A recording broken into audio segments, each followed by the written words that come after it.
And I know you have some great lines here, but stage 5 Trump derangement syndrome.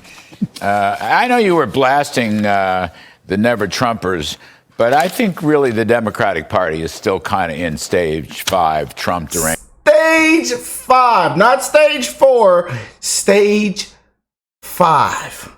Trump derangement syndrome. Y'all know about that TDS stage 4. But now it's stage 5, y'all. It's bad. And Kellyanne Conway is finna drop it on the floor. I hope y'all are ready for this. You need to hear this. I know a lot of people like to run away from the truth. They like to hide from the truth. They don't want to hear the truth. And that's why we got to make this video. That's why. I hope y'all are ready, man. This is big, man. Make sure y'all hit that like button. Subscribe to the channel if you're new here. And I hope everybody is blessed, well, and healthy, man. And that 2024 is treating you guys well as we are coming to an end. We are celebrating, you know, the holidays, Christmas. It's going to end this year off on a good note. Happy New Year's. You know what I'm saying? And January 20th can't get here any faster, baby. Yes, indeed. If you're ready for January 20th, hit that like button as well, too. Let's go. Let's check this out, man. Kellyanne Conway's finna drop it on the floor, though. I'm for real, yo. Y'all got to hear this. They are. There's no therapeutic, gentlemen, no cure, no vaccine, no help. Right. I call them the always wrong Never Trumpers at this point. Because they are. They were so obsessed with one person that they failed to learn who the Trump voter is and would be. So it was always the forgotten man, forgotten woman, forgotten child, Larry. It was people who are part of the working class, feeling like they're invisible to their government, et cetera, asking plumbers and welders to pay for doctors and lawyers' student loans. I mean, people just say it's not fair. But who did the Trump voter become? And the media totally missed it because they're obsessed with Trump himself. He was out there bringing on these core Democratic constituencies, the blacks, African Americans, union households, Jewish Americans, Catholic voters, you name it, they came his way. For Kamala Harris, for any generic Democratic presidential nominee to only win women by 8 measly points is a disaster for the Democratic Party. Joe Biden won them by 13, Hillary Clinton won them by 13, on and on and on. But I want to say this, the optimism, that's the word. Yes. I think the forward-looking optimism that people feel right now about Donald Trump's presidency is incredible. It's in all the data. It's an economic number, but it's a cultural number. People just feel lighter and brighter. And I'll tell you, I call it the Trump bump because his polling is the best it's ever been in terms of how confident do you feel that he's going to be president again? How confident do you feel that he will do what he wants to do in the economy, on the border, in these foreign engagements, with energy, all of it down the line. Last point, I love, yes, the moms and dads, the mothers and fathers, but the moms and pops too. The small business owners are feeling this unbelievable optimism. The Fiserv, U.S. Chamber of Commerce, NFIB, all their data shows the same thing. Actually, the New York Fed Consumer all Finance. Of it. Small businesses are open, and they know they're going to have high revenues, and they're in a hiring mood. Thank you, Trump. Remember years and years ago, our friend, the late, great Jack Kemp, used to talk about the zeitgeist. The zeitgeist. And the zeitgeist was a Reagan era. It was very much like this. I've written about this. A new spirit, a new energy. Gales of Schumpeterian gales of creative destruction. I think Trump has captured the zeitgeist, and I don't know, in some ways he himself is part of the zeitgeist. Now the question is, can it be sustained? I think the answer is yes, and that's one reason why they should move on a big fat tax cut right away, so that people see right away their conditions getting better instead of waiting until later in the year and all that kind of risk. And also, too, people do feel that America's back on track again, just as they did with Ronald Reagan after the 1970s, era of decline, malaise. Remember that word was a big word back then. So things are moving in the right direction. But this is where the Republicans, especially in Congress, I guess inside, too, the transition team, don't get it. You got to go big when you have the chance to get a big fat tax cut. Don't wait. Don't wait. Right? I don't know who's genius in the transition. And in the Senate, I kind of know about the Senate. I don't feel like picking on anybody. I'm just saying you're right. Don't wait. And the bigger, the better. And Trump, with his sense of humor that he's displayed, can have fun about these projections. Oh, if your taxes don't go up, that is a tax cut. Hello? I know. The scoring has to be changed. The experts are always wrong, as J.D. Vance said. But Donald Trump's got to tell the internal team and start telling the congressional leaders, I want a big tax bill. Get all his policies. And there's nothing hard about this. And the head of the Ways and Means Committee, Jason, will be quite willing. He's quite good. willing. He's Jason's quite willing. Steve Scalise is on board with this. I think Mike Johnson's on board with this. So start writing it and present it to the Senate, saying, here it is. One last thing, culturally. In the Time magazine, we're going to go over a slight bit. In the Time magazine interview, they asked Trump about turning points of the campaign. He said, of course, the assassination attempt. He said the whole country has turned more religious. He said family members, his own family members, have turned more religious. He himself believed that God let him live because he wanted to live for a purpose. I'm paraphrasing, of course.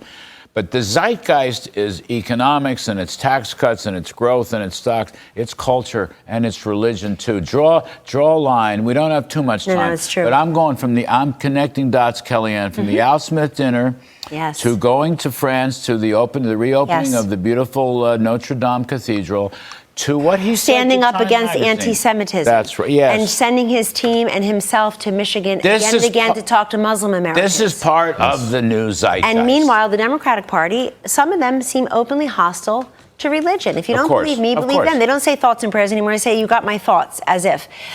He's right. It's a cultural, you're right. It's a cultural zeitgeist. It's how do we spend our time outside of politics? What do we believe? How do we spend our money? What do we do when no one's looking? I think we have become more introspective, but Trump is sharing, he's giving the country permission to say that they too maybe are more religious or more in touch with. There's nothing wrong There's something with bigger that. than nothing wrong with that. It's okay for normal working The separation of church and state. The whole culture of shame is now being dismantled, where you don't have to apologize for being this, that, or the other thing, looking over your shoulder like you're in the Soviet Union. For going to church, for saying a prayer, for heaven's sakes, for going to... Y'all know how we do it on the channel, man, and this goes for everybody, who I spread out, content to, man, whoever come across as my channel.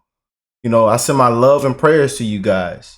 You don't have to accept it. I hope that you're blessed, that you're well, that you are healthy. You don't have to accept that. But there's a reason I always say that, man. I love you guys, man. No matter what you believe in, no matter what your skin color is, no matter what your age is, no matter where you're from, no matter what you've done in the past, I'm wishing the best in all you guys' life, man. I send my love and prayers to you, that you are blessed, that you are well, that you are healthy. You never know what somebody is going through, man. And I really do hope y'all accept that message, man. I love you guys, man. We got Hanukkah coming up. We got Christmas. We got Midnight Mass coming up. You're going to go. I'm going to go. Look, he will lose the stock. I'm sorry to depart from God for 1 second. He will lose the stock market bounce that he's had if those tax cuts are delayed. Well, the good thing is he pays attention to the stock market. That's right. And that's sending a message. That's right. And the reason why that clip was so relevant was because of this clip. So y'all got to hear this, man. Again, Kellyanne Conway dropped it on the floor. Figures the governors came forward and said, I'm going to take on Joe Biden. But there was something else going on at the time. There were articles where Democrats were saying, please dump Kamala Harris from the ticket, change your vice president. That's a parlor game that's played every time there's an incumbent president who's eligible to run for a second term. But let's all be honest, and Van Jones and I talked about this at Milken Institute in early May. Let's be honest. Part of the reason that President Biden could not step aside is people didn't have confidence in the competence of Kamala Harris. And then all of a sudden we're supposed to believe that she has worked hard. She does speak well. The American people saw it differently. And I'm relieved to hear that very few lessons, it sounds like, have been learned by my Democratic colleagues. Oh, wait, I'll get my turn. Oh, wait. Yeah, look at Van Jones. Let me just say this. Maggie, I think that this election was also about moments that Donald Trump has this sense of the culture. He just gloms onto a cultural zeitgeist and leads it. So I think him, rather than banning TikTok like Joe Biden did and Kamala Harris did, by extension, he got on it. And Forbes magazine wrote an article maybe 2 weeks ago, tops, saying of the 10 top TikToks of 2024, 8 came from the Trump campaign, 5 in the last week alone. So he's in the garbage truck, he's at McDonald's. You're watching Joe Rogan live, but then other people are watching it through TikTok. He goes to East Palestine before any official in the Biden-Harris administration, before the Secretary of Transportation, before the sitting senior senator, now the ex-senator of Ohio, Sherrod Brown. And he's honoring the police officer who's slain in Massapequa, New York on Long Island, while Bill Clinton, Barack Obama, and Joe Biden are all at Radio City Music Hall at a fundraiser. He beats Kamala Harris to Georgia and North Carolina, where people are in pain, where everything that they've had and loved ones have been washed away literally, and Kamala Harris in San Francisco at a fundraiser. So people see this. They know what they see, they know what they hear, and I think the big distinction in this last election, two I'll say quickly.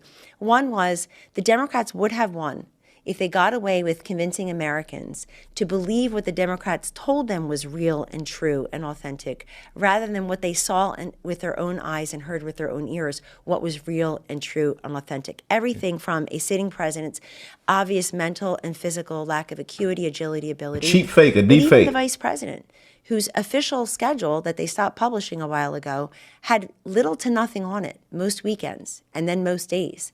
So you can't just, you can't create a candidate out of somebody who is going to eat and own all of these things. The second thing I want to say is, very quickly, I listened for 26 minutes, very quickly, is that putting Harris on the ticket, I think also sealed Biden's fate, and him thinking that he was FDR, hanging out with John Meacham, and instead of realizing you're here to be the post-COVID caretaker, you're here after George Floyd's murder. The idea that he was going to govern as Bernie Sanders, who had already been pushed out of the party as somebody who beat Hillary Clinton, folks, in 23 contests. That's a real primary opponent.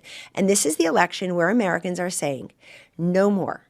You are not going to pigeonhole and narrowcast me and tell me what to think, for whom to vote, and how to feel based on my age, my gender, my race, my sexual orientation, my religion, my political party registration, my past voting behavior. And whether it's Ann Seltzer's phony poll or phony focus groups of junk saying that Kamala Harris is going to win, attacking people like Kevin McCarthy, thank you so much for having the courage in 2022, you and President Trump, and the RNC to have run these candidates in California and New York, because without that, we would not have had the majority in the House of Representatives. You had the courage to go into blue states and go into purple districts and do that. I think they misread the mandate, Maggie, in 2022 of the midterm.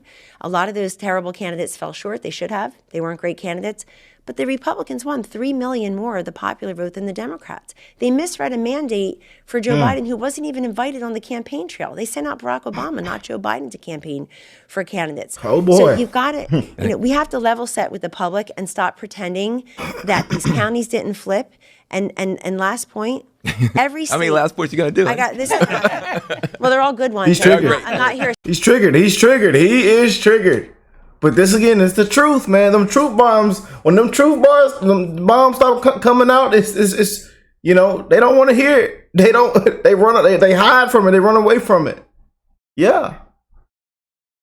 But we're not gonna do too much bashing on Van, man. He actually agreed with a lot of things that you were saying in this, when they had this whole event. He was actually agreeing, and then he went on later on his own podcast and called Trump is smarter than him and everybody. Trump is one of the smartest human beings in the world, And he said he did everything he needed to do. And we got beat, we got outsmarted. So I love that Van Jones, just sucked up his pride and admitted that, Well, check the rest of the top. They're spinning. They're really great They're points, and I'm not here spinning and pretending that this election a lot of this conversation, respectfully, sounds like the election didn't happen yet. We've talked about the same stuff over and over again. The fact is this. I said it a year ago. I'll say it again because it was just raised. The Democratic Party right now, every day they wake up, it's still January 6, 2021 on the calendar. They get an electric vehicle. They get an abortion. You're out of touch with the public.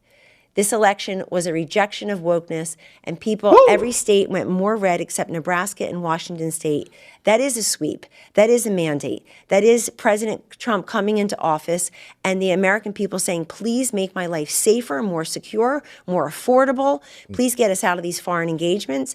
And I think the always wrong, never Trumpers, who had unlimited money, cost the Democratic Party, which they say they're not even a member, another presidential election. Man, what do y'all think about the beautiful Kellyanne Conway, man? Put it on the floor, didn't she? Told y'all, man. Yes, indeed. But January 20th can't get here any faster, man. I love you guys, man.